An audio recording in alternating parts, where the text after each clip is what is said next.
nautical miles, including San Clemente Island. A test signal was broadcast to test the public warning system. The test is normally conducted between 10 a.m. and noon each Wednesday, weather permitting. The signal was also used to test the activation and emergency readiness of the Skywarn network of radio operators.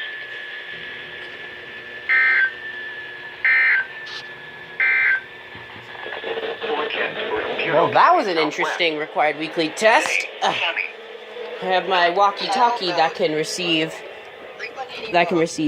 frequencies, and so yeah, that was the weekly test. Signing off, this is the M12, joined by